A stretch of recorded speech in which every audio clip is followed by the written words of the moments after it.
યુગ ઋષિનો સંદેશ. અધર્મ સામે ધર્મનું, અસત્ય સાથે સત્યનું, દુર્ગંધ સાથે સુગંધનું, સડેલા કુવિચારો સાથે નવનિર્માણની દિવ્ય ભાવનાઓનું ભયંકર યુદ્ધ થશે. આ ધર્મ યુદ્ધમાં ન્યાયી પક્ષને ભગવાનની મદદ મળશે.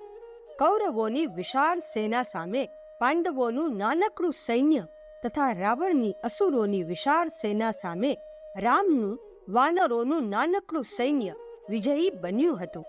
અધર્મ તથા અનીતિની વિશ્વવ્યાપી મહાશક્તિની તુલનામાં સતયુગના નિર્માતાઓનું સૈન્ય નાનકડું જણાશે.